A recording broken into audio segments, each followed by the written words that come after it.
¿Qué es el lugar santísimo? El lugar, y nombra el tabernáculo. Aquí nombra el tabernáculo, nombra el lugar santísimo. El lugar santísimo estaba dentro del atrio, eh, después del lugar santo. El lugar santísimo era el lugar donde estaba Dios, donde la presencia de Dios llegaba. Pero, ¿qué sucede cuando la presencia de Dios llega a un lugar? ¿Qué sucede? No sé si los hermanos sepan, donde llega la presencia de Dios, ¿qué cosa no puede haber? La pregunta más específica, iniciamos con una pregunta. ¿Dónde está la presencia de Dios, qué cosa no puede haber? Iniciamos con una pregunta. Pregunta, el lugar santísimo era donde llegaba la presencia de Dios. No puede haber pecado, no puede haber pecado, no puede haber pecado. No puede haber pecado. ¿Por qué no puede haber pecado? El sacerdote, para poder entrar en la presencia, para poder entrar en el lugar santísimo, ya saben, los hermanos que nos han seguido, que el lugar santísimo había un velo entre el lugar santo y el lugar santísimo. Hasta el lugar santo no había problema. Hasta el lugar santo no había, y es que realmente no hay problema.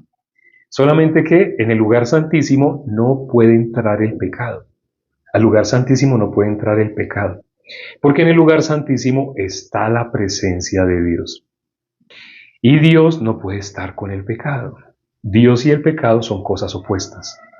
Entonces, en el lugar santísimo, los sacerdotes, cuando iban a entrar, ellos tenían que prepararse. Ellos previamente se tenían que santificar. Hacían rituales, por medio de ciertos rituales ellos se santificaban. Entonces, en esos rituales había derramamiento de sangre, había un sacrificio. Ellos después de hacer todo el sacrificio, tenían que lavarse las manos, lavarse los pies. Estaba la fuente de bronce. Y había un candelabro, había la mesa de los panes de la proposición, y pegado al velo estaba el altar del incienso. Entonces, era todo un ritual complejo de santificación. Cuando el sacerdote quedaba santificado, en ese momento podía atravesar. ¿Qué cosa podía atravesar? El velo que separaba el lugar santo del lugar santísimo. Pero, sin embargo, por si acaso, en ese lapso de tiempo en el cual él se santificó, en ese lapso de tiempo, él se santificó, y en el lapso de tiempo en el cual él entraba al lugar santísimo, si alcanzaba a perder la santidad, es decir, lo contrario a santidad, que es ser pecador. Ser santo, ser justo, son dos condiciones que se adquieren al mismo tiempo. Una persona no puede ser justa y no ser santa. Si es santo, es justo. Si es justo, es santo. Entonces, lo opuesto del pecado es ser justo o ser santo. Entonces, la persona que hacía todo ese ritual para santificarse, el sacerdote, no podía ser cualquiera, tenía que ser el sacerdote que hacía todo el ritual para santificarse. Él tenía que entrar, ahí mismo tenía que entrar. Si en ese lapso de tiempo en el cual él se santificó y iba a entrar, si en ese lapso de tiempo él perdió la santificación que alcanzó, si la alcanzó a perder en cuestión de segundos, ¿qué pasaba? Ahí moría. Porque al lugar santísimo no se puede entrar con pecado. ¿Por qué se llama lugar santísimo? Porque ahí está la presencia de Dios. Hay una religión, no sé si ustedes sepan, pero creo que sí, algunos saben, otros no, se van a enterar hoy. Hay una religión que dice santísimo a otra cosa diferente a Dios. No sé si sabían. Pero cuando miramos la Biblia, ese título de santísimo, el lugar santo, el lugar santísimo, ese lugar solo se llama santísimo porque ahí está la presencia de Dios. Entonces, ¿qué hacían los sacerdotes? ¿Qué sacerdote iba a querer entrar a sacar al muerto? Pues si alguien moría, si alguien moría, una vez que atravesaba el velo del lugar santísimo, si esa persona había perdido la santidad, hizo todo el ritual para ser santificado. Esa persona hizo todo el ritual. Pero si esa persona entraba y en el momento que entraba alcanzó a perder, por un segundo, alcanzó a perder la santificación que había alcanzado, la santidad, la calidad de ser santo. O sea, para entrar al lugar santísimo tiene que ser santo. Si la persona no es santa o si perdía, no sé, se demoró segundos en entrar y alcanzó a perder la santidad, esa persona moría. ¿Qué persona iba a entrar a sacarlo? Nadie podía entrar a sacarlo. Tenían que hacer otro ritual para, para santificar, para que otra persona entre solamente a sacarlo. Pero esa persona iba a entrar a sacarlo y también había perdido la santidad entre el ritual que hizo para santificarse. Si la había perdido, entonces iba a sacar al muerto, ¡pum! Ya iban dos muertos. Sí, porque no se puede entrar sin ser santo. Ustedes conocen, es muy famoso, ¿no? Un versículo que dice sin santidad. Bueno, así no dice, lo voy a parafrasear y luego voy a nombrar el versículo. Hay un versículo que la gente parafrasea diciendo, sin santidad nadie verá. Así dice, ¿no? Sin santidad nadie verá a Dios. Ciertamente, eso es cierto, pero es paráfrasis, porque realmente el versículo dice sin la santidad, sin la cual. Así es, hay una pequeña diferencia, porque nadie puede ver a Dios. Si no es santo, nadie puede ver a Dios. Resumiéndolo, nadie puede ver a Dios si no es santo. Sin santidad nadie puede ver a Dios. Entonces las personas, ¿qué hacían entonces los sacerdotes? Ellos le amarraban a la cintura, bien apretado, bien apretado, bien apretado, le amarraban, así, le amarraban un lazo, un lazo grueso. Y esa persona entraba con campanitas, tenía campanitas en las orlas. Esas campanitas, cuando él se movía, sonaban las campanitas. Entonces, cuando él entraba, apenas él entraba, si los que estaban afuera escuchaban ¡pum! Un golpe y dejaron de sonar las campanitas, ¿qué tenían que hacer? Jalar con fuerza esa soga, jalar con fuerza esa soga. ¿Por qué hacían eso? Porque no se atrevían a entrar. Porque el que acababa de entrar hizo todo un ritual para santificarse, para dejar de ser pecador. Hizo todo un ritual, pero cuando atravesó el velo del lugar santísimo, cayó, expiró. Lo delicado del pecado. Las personas piensan del pecado de una manera ligera, por desconocimiento. Cuando hablamos con las personas para predicarles el Evangelio, notamos que tienen una idea del pecado totalmente equivocada. Tienen una idea del pecado ligera. Incluso hace poco, ayer, alguien me escribió y me dijo, muéstreme una persona que no sea pecadora. Ahí hubiera terminado la frase. De pronto esa persona así se muestra, no tiene conocimiento.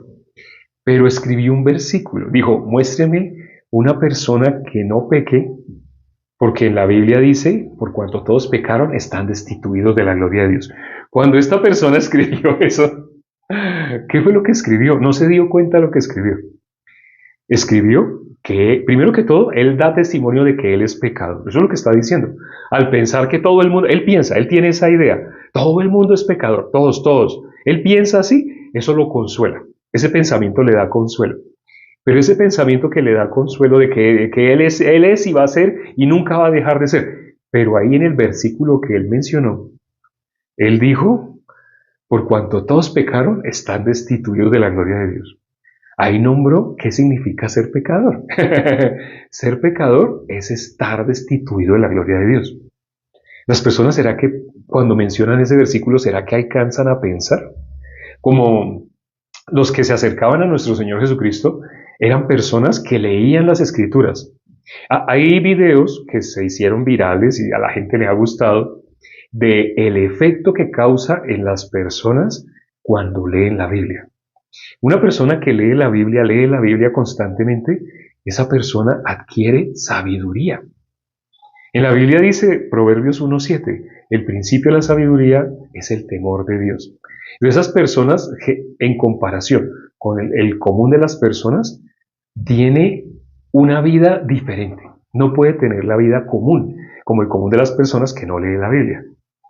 Entonces, con ese estudio que han hecho, así han demostrado las personas cuando se meten con Dios, cuando empiezan a pisar el terreno de Dios, esas personas van a ser como, por acercarse a Dios, El principio de la sabiduría es el temor a Dios. De las personas que se acercan a Dios, al acercarse con la palabra, al meterse con la palabra, la persona se está acercando al corazón de Dios. ¿Quiénes hacían eso? En la época de nuestro Señor Jesucristo, habían personas que tenían su propia justicia. Esas personas que tenían su propia justicia eran personas que desde niños se metían con la palabra de Dios. Como desde niños se metían con la palabra de Dios, ellos podían fácilmente detectar algo que el común de las personas no detecta. ¿Se acuerdan, por ejemplo, en Juan, capítulo 8, cuando nuestro Señor Jesucristo así estaba, le decía a los judíos que habían creído en él? Así dice el versículo 31. Y Jesús entonces les dice: conoceréis la verdad y la verdad os hará libres.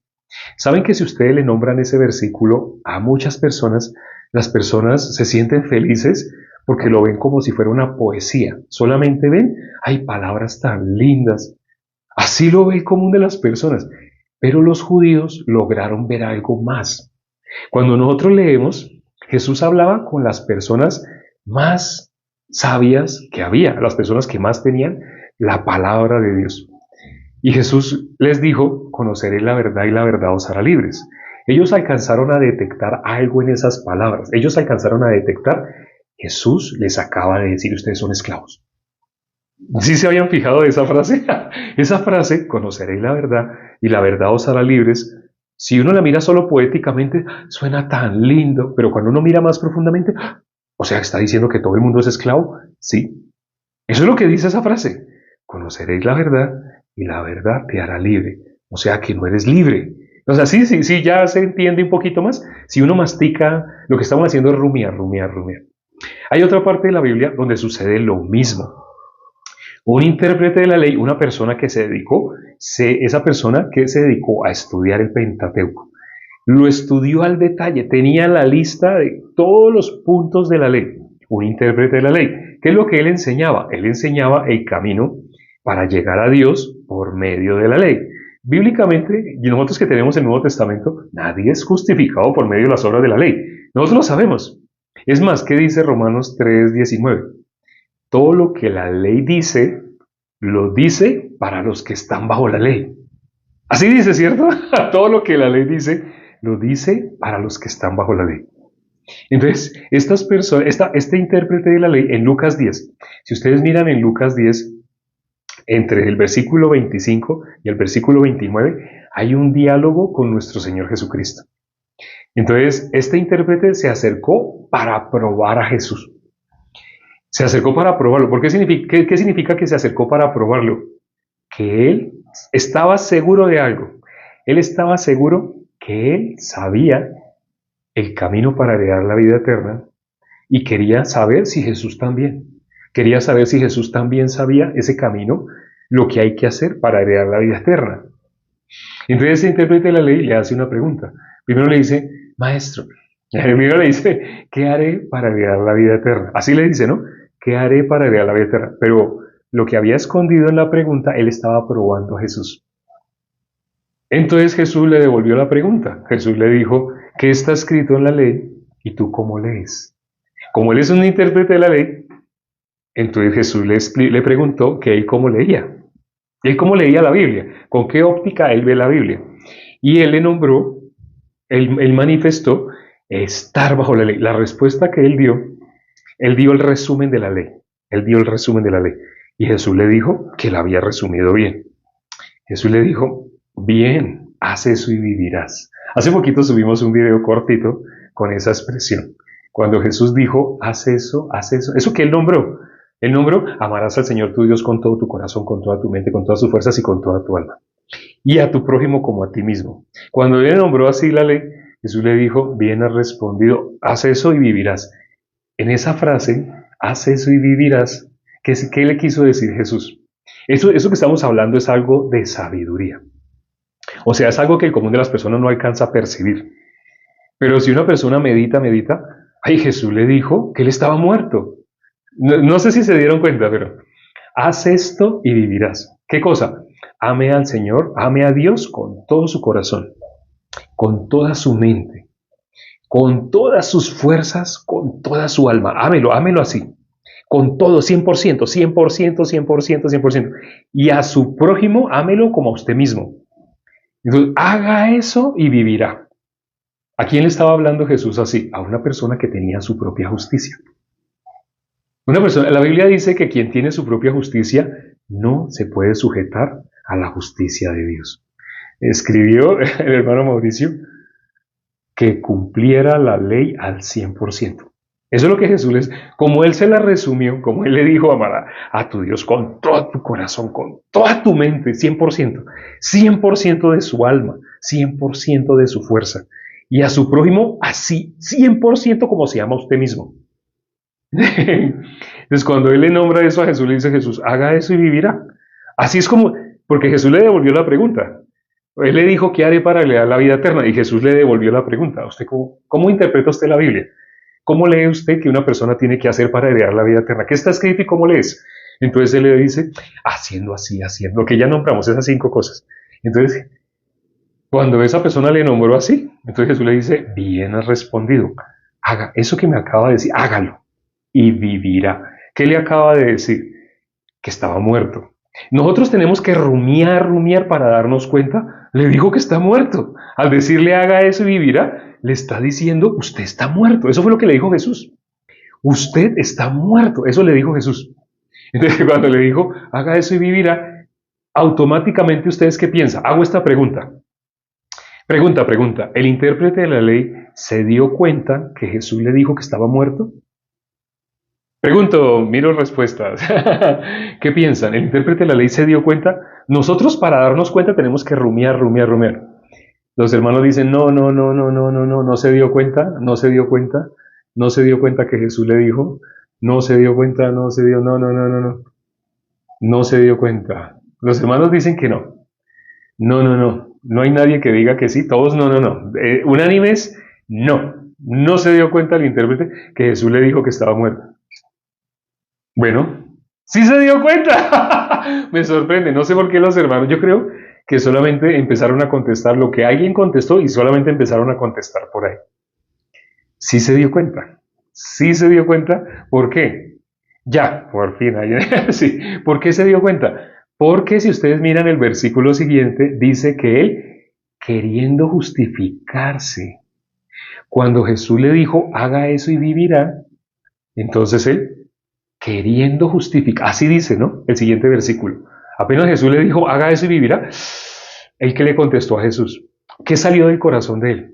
Él queriendo justificarse, embolató las cosas, como que le cambió. Le hizo una pregunta por hacerle una pregunta. Ahí sí ya no estaba probando a Jesús. Esa pregunta que le soltó a Jesús después fue solamente por justificarse. Cuando le dice la Biblia, queriendo justificarse, le dijo, ¿quién es mi prójimo? ¿Sí? ¿Por qué le dijo quién es mi prójimo? Porque él se quería justificar. Porque Jesús le dijo, haga eso y vivirás.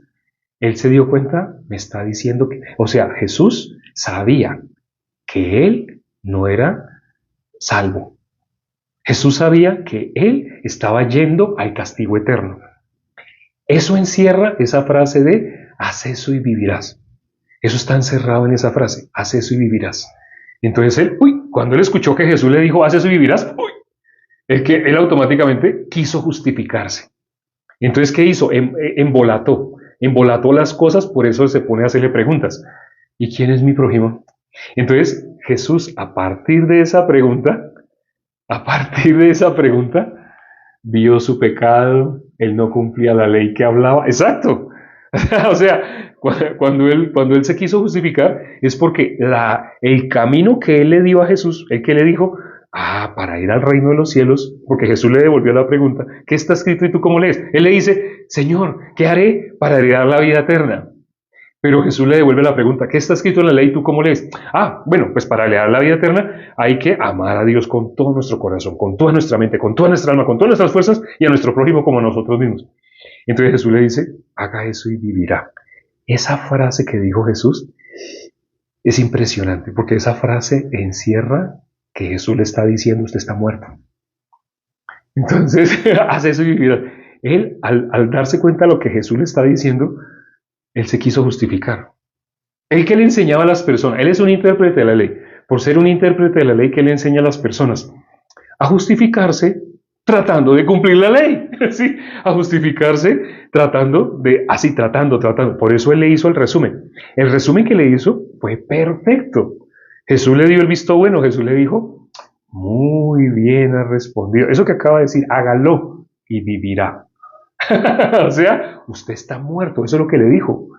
Entonces, él se quiso justificar. Ahora, lo que dijimos al principio, los judíos, las personas que se meten con la palabra de Dios, han hecho, no sé si han visto esos videos que están circulando en YouTube, así en TikTok, hay varias personas lo han subido, de el efecto de leer la Biblia.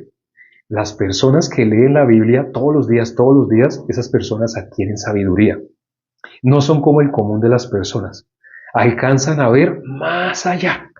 Entonces, cuando una persona habla, alcanzan a ver si hay arrogancia, si hay humildad, si hay ironía, si esa persona está enojada, si está feliz, si esa persona está excitada. Alcanzan a notar. Una persona entre más lee la Biblia, solo con que alguien lo salude. En el saludo se da cuenta todo. Eso le pasaba a los judíos. Por eso les dije, cuando Jesús les dijo, conoceré la verdad y la verdad os hará libres, automáticamente que contestaron todos los que leían la Biblia, los que tenían sabiduría. ¿Qué le contestaron a Jesús? Le dijeron, nosotros jamás hemos sido esclavos de nadie. El común de las personas, cuando ustedes hablan de pronto con familiares suyos que sean religiosos, y mi nombre lee ese versículo, usted conoce un versículo que dice, conoceré la verdad, y ustedes hagan silencio. Se hacen como los que no saben.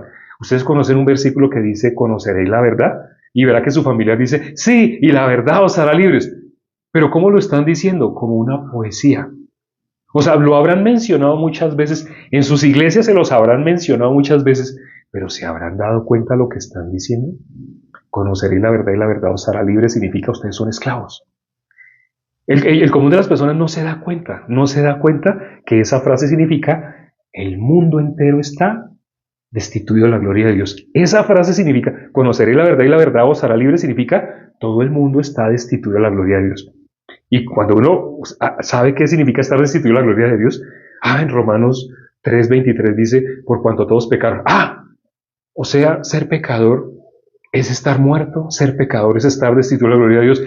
Sí, eso lo puede ver el común de las personas, no.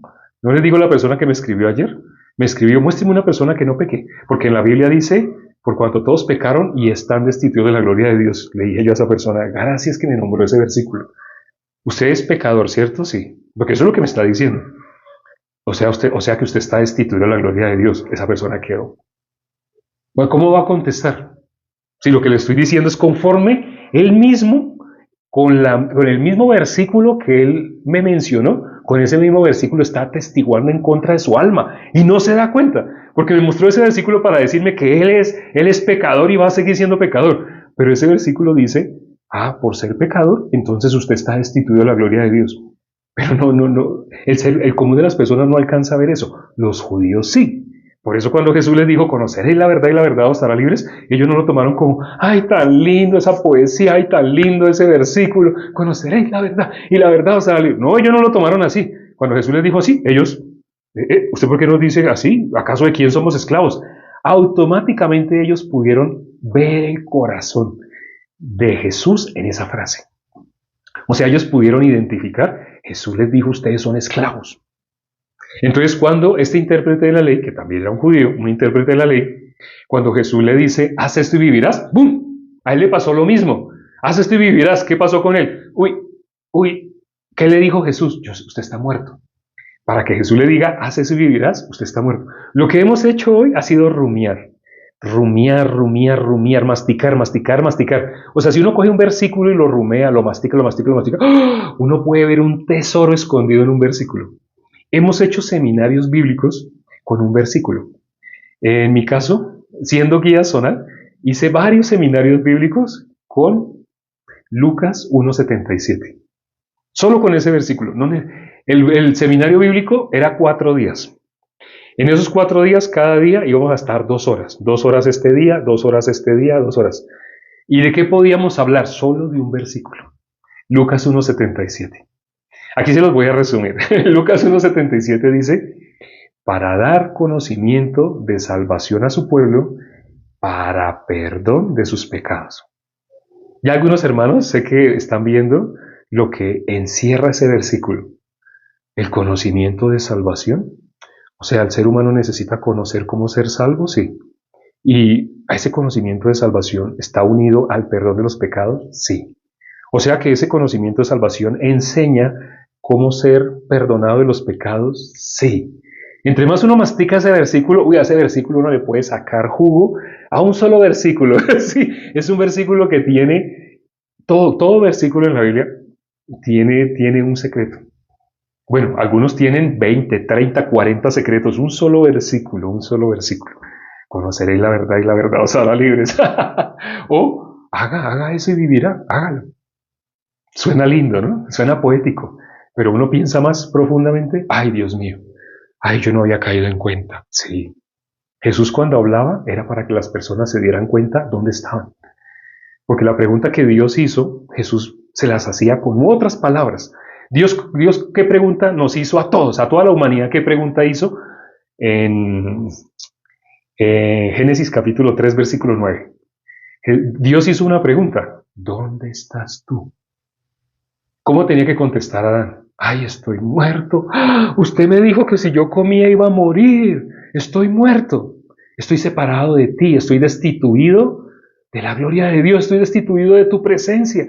He sido echado de tu presencia. Él no se dio cuenta. Pero Dios cuando le dijo esa pregunta, ¿dónde estás tú? Adán ya no tenía la mirada espiritual. Ya no tenía sabiduría. Adán, ¿qué tenía? ¿Qué vista tenía Adán? La vista de un muerto. Porque él quedó muerto.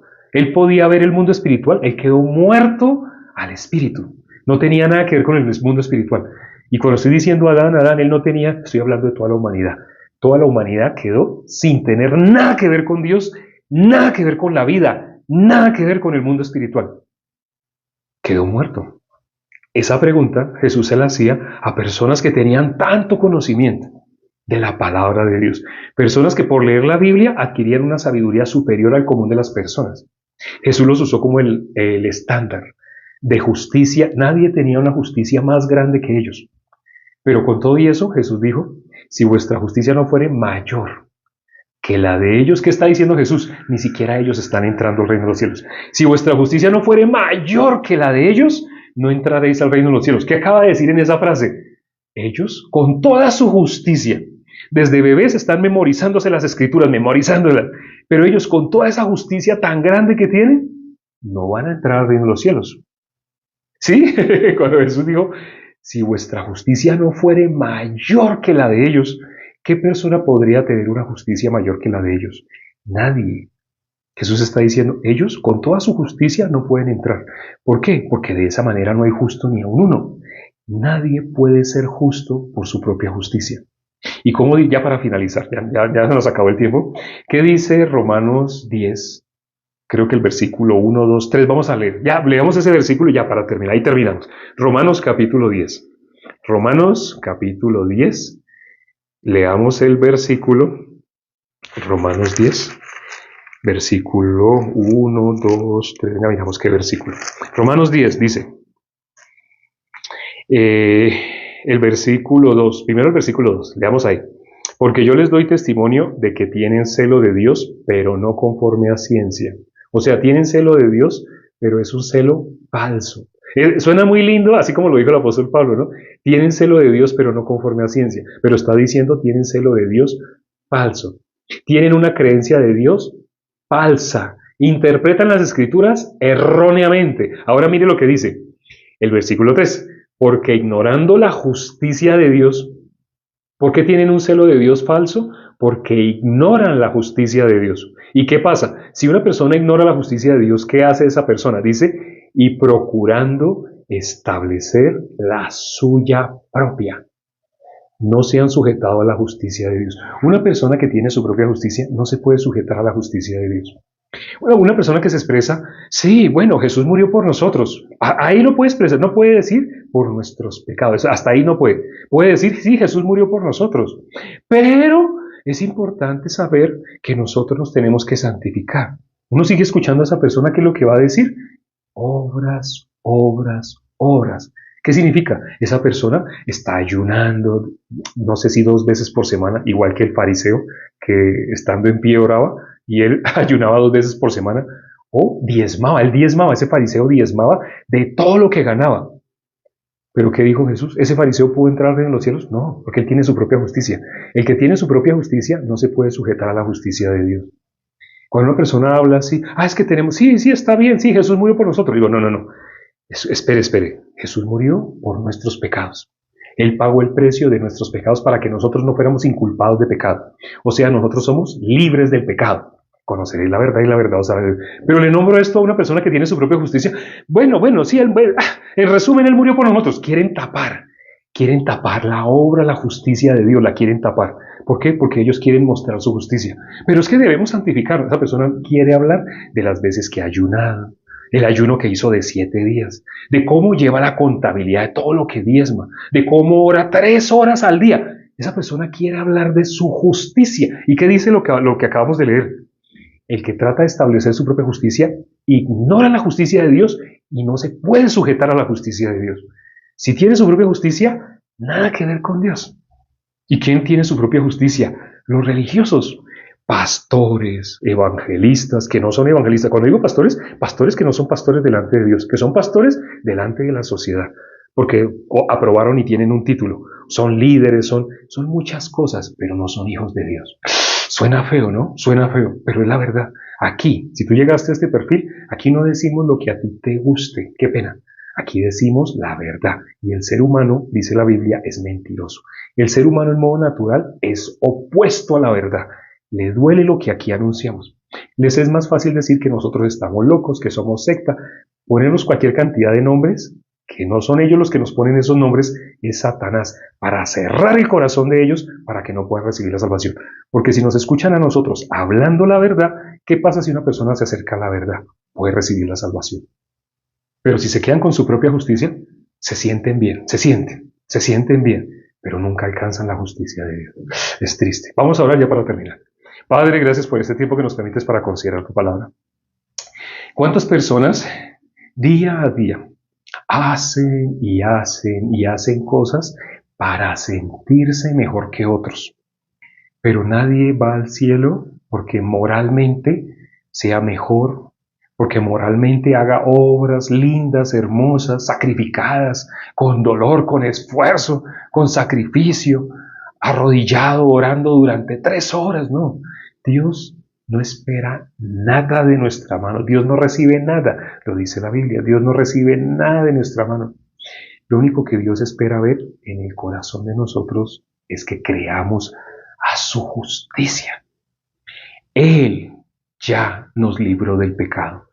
Pero quien tiene sus propias obras va en contra de esa frase. Quien tiene su propia justicia aborrece esa frase. Esa frase es el Evangelio. Jesús murió por nuestros pecados. ¿Quiénes odian esa frase? ¿Quiénes odian que se hable de ese tema? Las personas que tienen su propia justicia. Ten misericordia, Padre, de las personas que asistieron el día de hoy.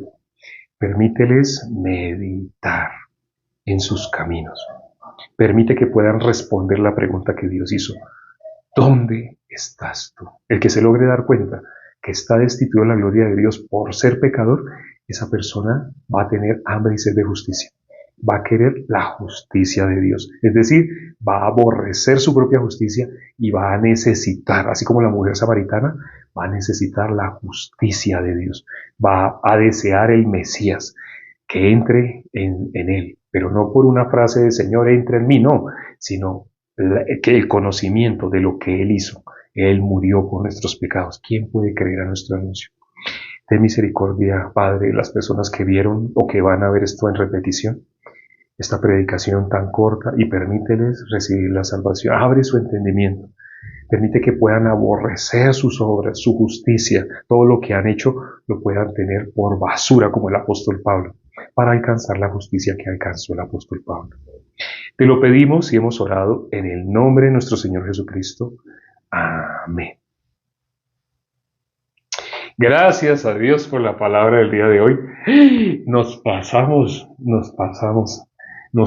bastante, ¿no? Pero todos los días es un privilegio poder meditar en la palabra. Espero que hoy, así, con eso que has escuchado, quieras conocer más del corazón de Dios. Y como te dijimos, aquí te vamos a hablar la verdad. Sé que te va a doler, pero te va a dar la vida eterna. Cosa que otros que tienen título de pastor no han alcanzado. Y no pueden alcanzar mientras sigan teniendo su propia justicia. Nos vemos mañana, dentro de pocas horas, a las 7 de la mañana, hora de Colombia, de Ecuador, de Perú. ¿Cuál de esos tres países te queda más fácil recordar? Ecuador, ¿te queda fácil? Por algo que sucedió entre tu país y Ecuador. Acuérdense, a las 7, hora de Ecuador. ¿Te queda más fácil pensar en Perú? A las 7 de la mañana, hora de Perú. ¿O te queda más fácil pensar en Colombia? A las 7 de la mañana, hora de Colombia. A esa hora, todos los días, 7 de la mañana, 7 a.m., hora de Colombia, de Ecuador, de Perú, estamos por 10 minutos compartiendo el versículo del día. No te lo pierdas mañana.